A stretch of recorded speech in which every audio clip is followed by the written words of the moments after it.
Students, the fifth chapter Introduction to SCADA in the subject PLC and SCADA will give you 15 marks in the final examination.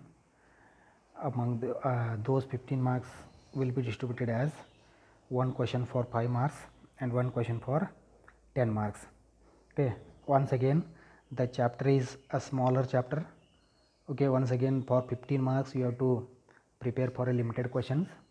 So what I suggest is prepare this chapter for preparation for the final examination. So first question, what is SCADA? So the SCADA stands for SCADA. SCADA stands for S stands for supervisory, C control, A and D for data, A for acquisition system.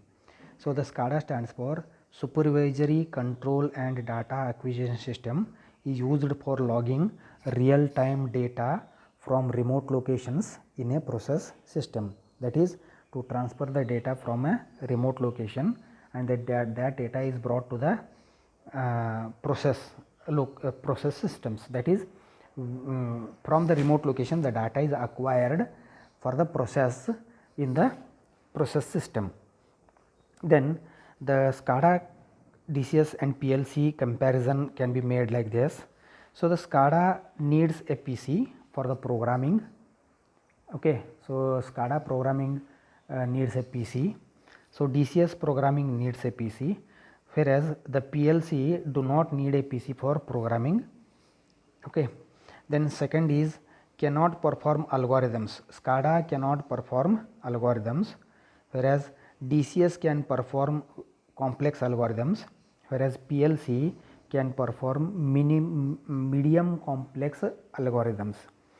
Then in SCADA it requires semi-skilled personnel for operation and maintenance, whereas DCS also needs semi-skilled persons, whereas PLC needs high level skilled person to operate. Okay. So that is the disadvantage of PLC compared to SCADA and DCS. Then coming to the advantages of SCADA, easy real time data logging. Okay, data logging, that is bringing the data from remote location. Okay, real time means when the process is running we can take the real time data into the system. That is very easy. Aesthetic graphic design, control from remote stations. So the SCADA, by using SCADA we can control the process from remote stations. Then generation of reports, trends, history. Then coming to the disadvantages of SCADA, SCADA system is expensive, needs skilled person to operate. Then shutdown of SCADA may create complexity. Okay. So utmost care must be taken while shutting down the SCADA system. It may lead to complexity. Then let us see the question, explain configuration of SCADA with PLC. The configuration of PLC before configuration of SCADA, there are some steps to be followed. So step 1, develop the logic in PLC. First the logic should be developed in the PLC. Configuration the communication protocol in PLC. First the program or logic must be developed in the PLC, that is by writing the program in ladder diagram or logical program. Then that program must be transferred to the SCADA. For that we have to configure a communication protocol between SCADA and PLC.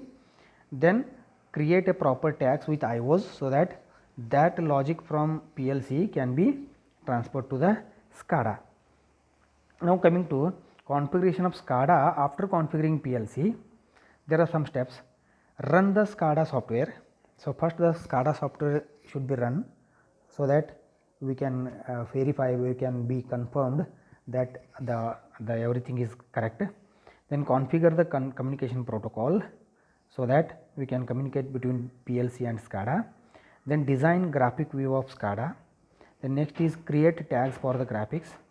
The next is run the SCADA run command. Next coming to the major elements of SCADA, there are some major elements of what are the major elements the SCADA contains. Number 1, the hardware elements.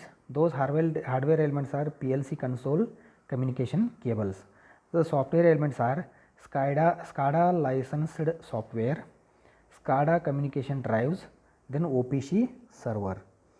Some other elements are graphical elements, alarm elements and trend elements. So these are the some questions I have listed from previous question papers. You can refer this and be prepared for the examination. Do well, okay, be in touch, okay, see the video, and if any doubts, put a message, text me or call me directly.